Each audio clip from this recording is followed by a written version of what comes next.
Estamos iniciando pela TV Suprem, braço de comunicação da União Planetária, mais um programa de entrevista do Movimento 2022-2030, o Brasil e o Mundo que Queremos. Uma parceria da Universidade de Brasília, através do Núcleo de Estudos do Futuro, do Centro de Estudos Avançados Multidisciplinares, com a União Planetária. Hoje teremos o privilégio de conversar com a psicanalista Marisa Pelela Mélega. Vamos revisitar sua formação básica e universitária e conhecer suas principais atividades na área da psicanálise.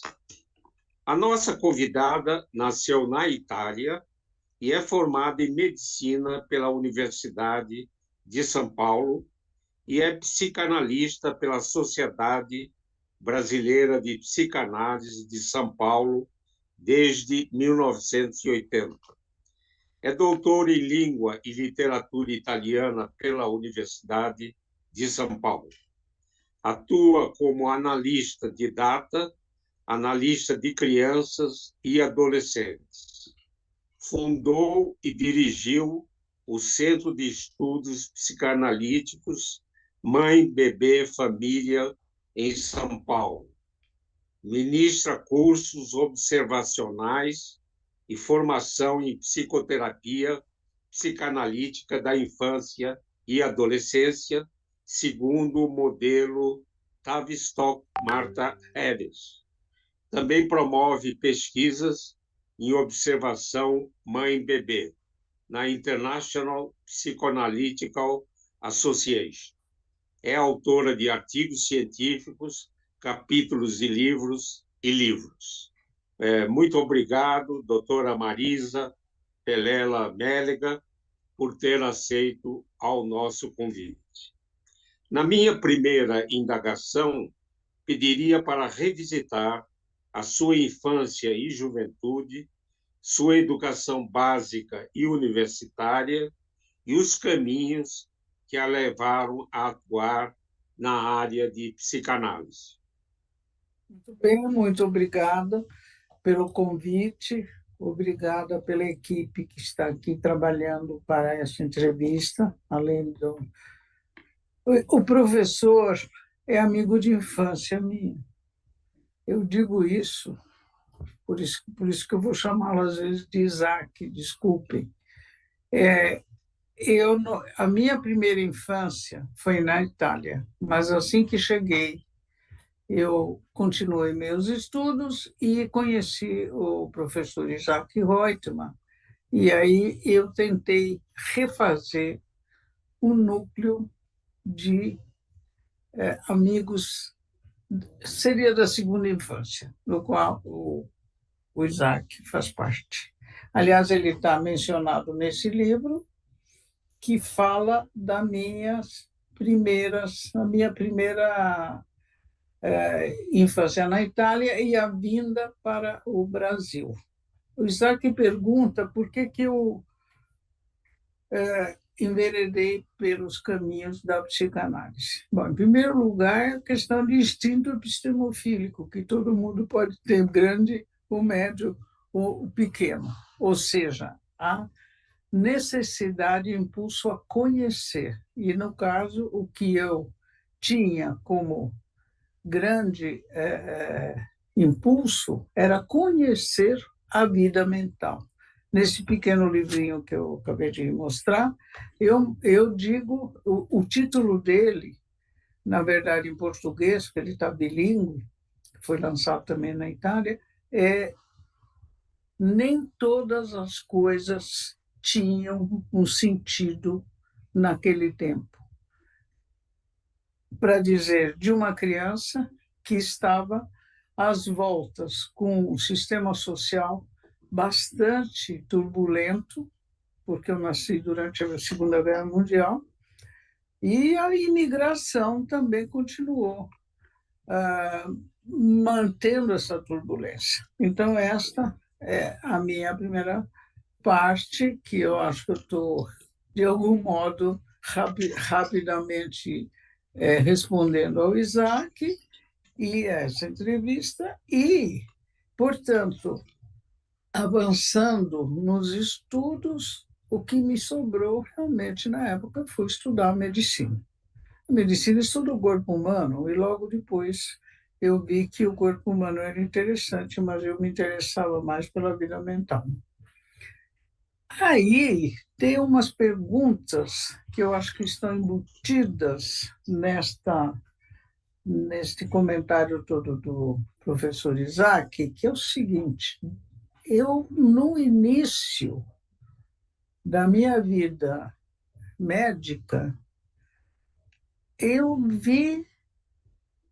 comecei com psiquiatria, e daí ficou claro para mim que o grande distúrbio que a sociedade, às vezes, construía pessoas alteradas, mas a sociedade é uma sociedade que dificultava uma estrutura familiar que fosse saudável para que o indivíduo pudesse crescer saudavelmente. Então, da psiquiatria, eu, que era a pessoa mais jovem, um colega chamado Oswaldo de Loreto, que é bastante famoso, ele faleceu há pouco tempo, nós criamos esta que chamou Criança Infância, mas que chamou Comunidade Terapêutica Infância. Por quê?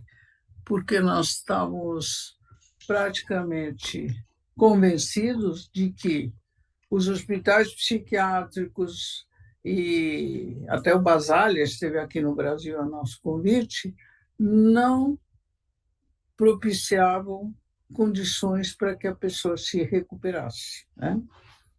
E a comunidade terapêutica infância foi um, um modo de enfrentar esta nossa esta nossa, como se diz, de não estar de acordo, esse nosso desacordo em relação à psiquiatria da época. Estou falando de 1968, 1970. Eu formei em 65 medicina. Bom, esta situação da comunidade infância, que depois se transformou em Associação Pro Reintegração, lutou durante 20 anos para se manter, porque havia um sistema de saúde tremendamente falho para nós. A gente trabalhava na época para o INPS, não chamava nem INSS. E o INPS pagava a cada 6 meses as situações da instituição, da comunidade, o que praticamente levava, nós estávamos sempre à beira da falência, até o momento que a gente não aguentou mais e fechou, né? Bom, essa foi a primeira situação. Eu, particularmente, eu vi que eu não sabia nada e busquei a Sociedade de Psicanálise para compreender e estudar mais profundamente a vida mental. Foi daí que, depois de um tempo, indo a Londres, Tavistock, Sociedade Britânica e tal, é que me foi oferecida a oportunidade de abrir um centro de estudos, que eu chamei de MANBB, é um centro de estudo ligado ao movimento da Tavistock Clinic e da Martha Harris, né? E esse centro de estudos eu abri com a esperança de poder formar agentes sociais para trabalhar em saúde mental. Novamente, depois de um tempo, as condições externas brasileiras impediam isso. Então, o que acontecia? A moçada veio, nós chegamos a ter 600 alunos no centro de estudo, parecia uma universidade, com vários professores, convidados, colegas, psicanalistas, etc. E tal. E a moçada vinha para aprender alguma coisa para usar no consultório. Por quê? Eu comecei a conversar com eles, mas por que vocês estão fazendo isso? Não vão nos centros de saúde, não vão nas creches trabalhar. Aí eles falaram, olha, porque a gente não aprende nada e não ganha nada. Então, nós temos que viver, né? A gente moça. Então, depois de 20 anos, eu acabei desistindo também do centro de estudo, porque a minha ideia era ter um centro de estudo que formasse agentes de saúde, não psicanalistas. Ao mesmo tempo, eu tinha o meu trabalho em psicanálise, na Sociedade Brasileira de Psicanálise, e fui lá galgando meus degraus até chegar de data. Então, o meu interesse em manter o centro de estudo era esse, era promover agentes de saúde para o trabalho em saúde mental, aqui, pelo menos em São Paulo, né? Não deu certo. O que mais você pensou? Muito bom.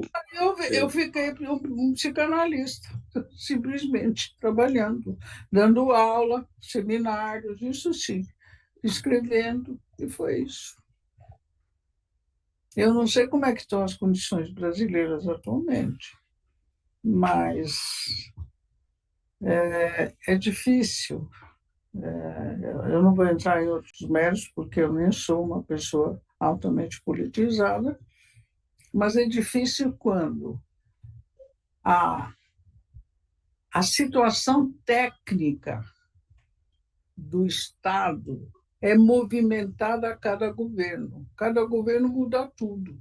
Então, é como se não tivesse uma base para ser mantida sempre, do tipo, no Brasil a gente dirige com a mão do lado direito, não do lado esquerdo. Até isso podia ser mudado do jeito que as coisas são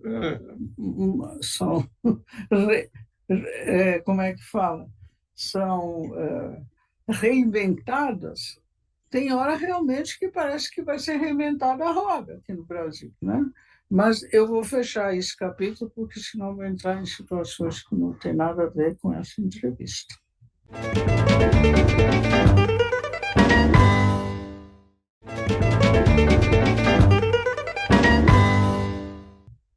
Muito boa, doutora Marisa. No seu livro, Símbolos em Psicanálise, se aprofunda na importância das brincadeiras e sonhos nos símbolos para o desenvolvimento mental das crianças. Poderia ressaltar a importância desses símbolos na construção da personalidade dos seres humanos? Posso, eu vou fazer isso logo. Só queria mostrar que no fechamento desse centro de estudos, que eu dei parte da minha vida, a gente conseguiu, pelo menos, montar um livro que falasse das coisas principais que aconteceram nesse período. Esse livro chama O Olhar. Isso aqui encaixa com aquilo que você me perguntou agora. Chama O Olhar e a Escuta para compreender a primeira infância. Olha, essa pergunta que você está me fazendo é uma pergunta muito, muito grande. Nessa hora, sabe o que eu sinto vontade? É que o Siddhartha estivesse aqui também conversando com a gente. Porque na evolução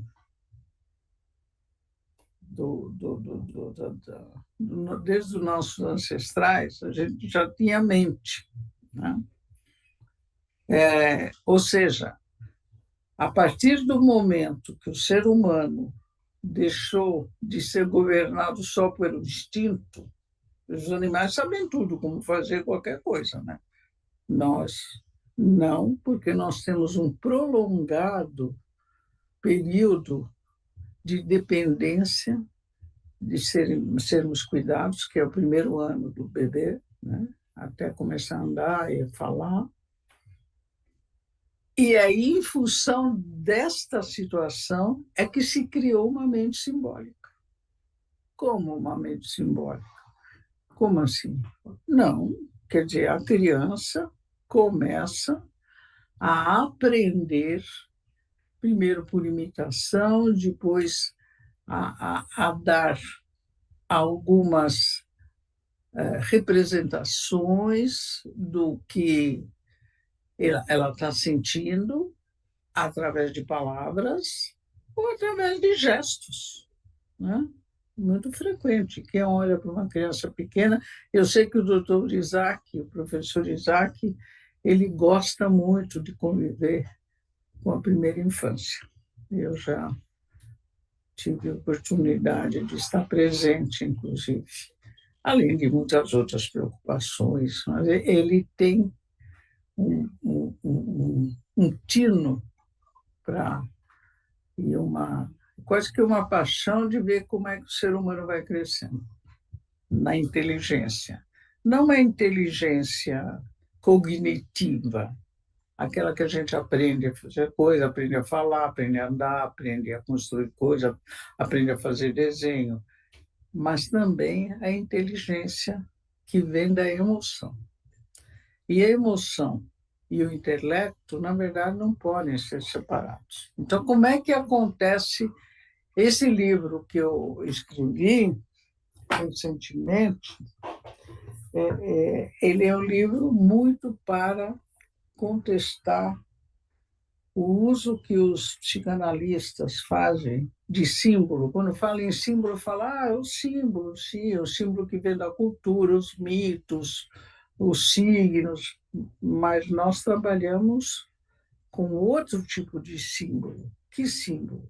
É a formação simbólica do indivíduo, cada situação emocional que ela vive, e é capaz de transformar essa situação numa unidade para reconhecer o que ela está sentindo. Então, uma coisa muito diferente isto.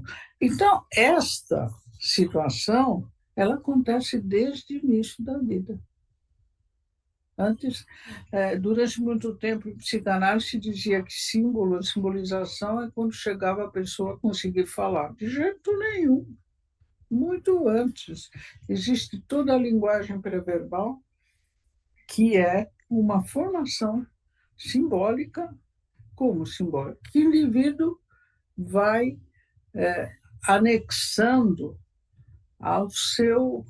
Eu vou usar uma palavra até que eu li recentemente o livro do Siddhartha, e gostaria até de conversar com ele, mas até agora não tive sorte. Ele não conseguiu conectar comigo.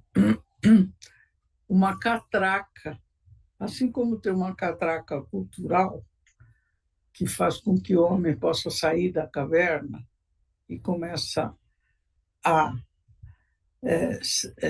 transformar o ambiente de uma outra maneira, e aí ele começa a sonhar também, e aí a questão é com sonhos. Sonhos é um livro que eu comecei a escrever. Não sei quanto tempo vai levar, talvez 2 anos, se até lá estiver viva, né?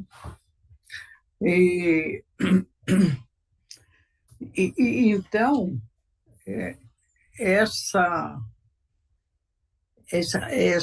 esse acervo que nós vamos construindo dentro, nós fazemos isso até o fim da vida.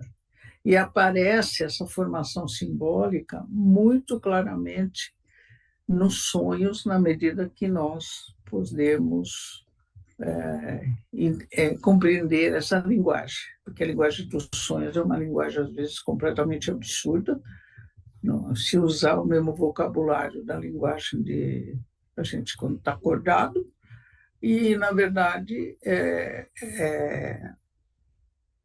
sabendo como entrar, entendemos que, por exemplo, cada indivíduo tem até um vocabulário próprio, simbólico, para expressar as coisas que sente.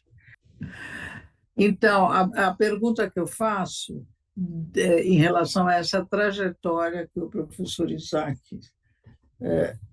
monta há tantos anos, já sei, é uma trajetória em que ele quer que o mundo seja melhor e que seja melhor para os jovens também.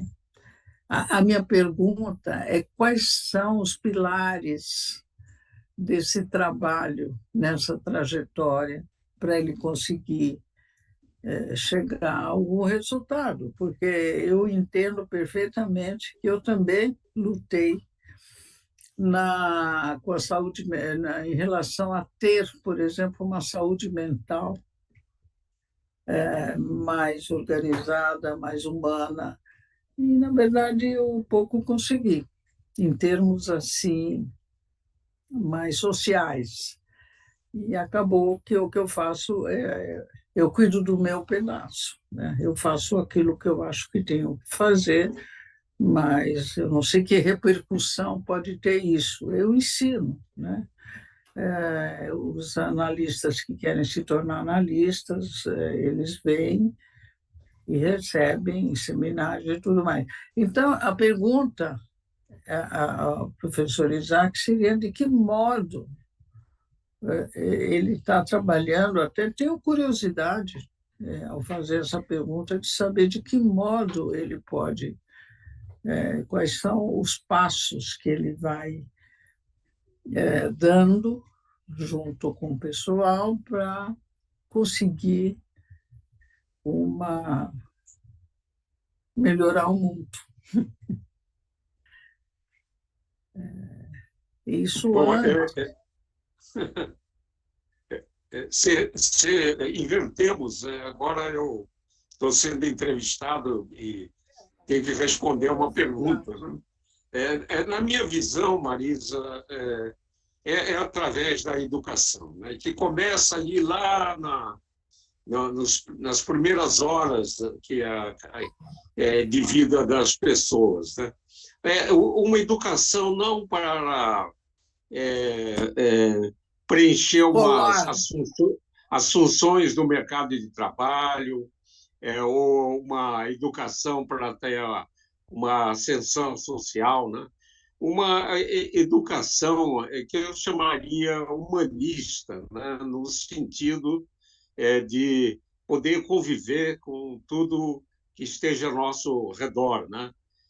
Conviver com o cosmos, temos muito pouca informação de como conviver com o cosmos, conviver com todas as formas vivas do nosso planeta e as formas não vivas também, e principalmente a convivência entre os seres humanos, né? E através de uma educação em que o ser humano possa incorporar um leque de virtudes, né? De solidariedade, de compaixão, de ética. generosidade, tudo isso. Exatamente. Então, esse é o nosso, Então, o nosso a leme parte. do nosso barco, né? Marisa, minha amiga de infância, né? Minha amiga para toda a vida. O movimento 2022, 2030, o Brasil e o mundo que queremos, ele procura estimular os jovens para a construção de caminhos para um Brasil e um mundo melhor e mais justo. Poderia, nesse finalzinho da nossa conversa, enviar uma mensagem aos jovens que nos assistem? Não é propriamente uma mensagem, mas eu acredito que, na medida que os jovens compreendam o papel que eles têm na vida em sociedade e também na vida familiar, e que eles consigam, de algum modo, favorecer um desenvolvimento bom para os próprios filhos, porque nós estamos falando de jovens, quer dizer, são aqueles que vão continuar povoando o planeta, né?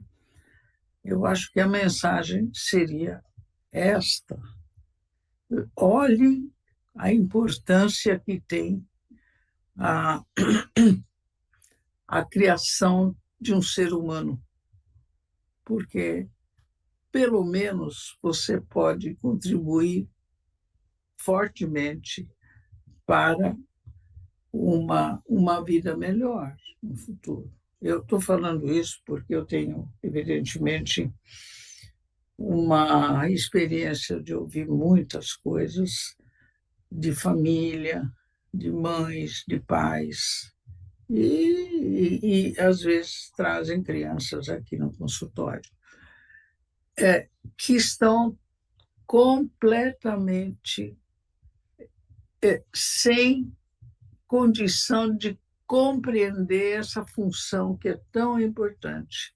Essa é uma das funções importantes que um ser humano já adulto tem para construir um mundo melhor, certo? Então, essa é uma mensagem muito pequenininha, mas é de coração. Muito bom, muito bom. Marisa, gostaria de agradecer imensamente esse espaço que nos abriu, né, para discutir um pouco a saúde mental e a construção, né, da nossa mente, né, principalmente dos primeiros anos de vida, e agradeço esse importante depoimento, né, e conceitos, né, e, e esperamos que o seu próximo livro, né, são muito bem-vindos, né, tanto para os profissionais, mas também para os leigos. Então, deixo aqui o meu imenso Gostaria, agradecimento. gostaria só Sim? de mostrar a capa desse livro que você colocou. Ah, E tá, sendo símbolos.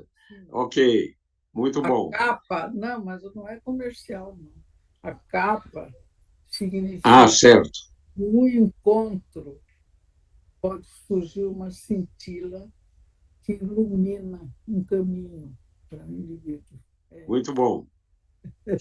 Eu agradeço muito essa oportunidade e, na verdade, eu gostei de vocês e gostaria de continuar conversando muito tempo, mas é o que temos.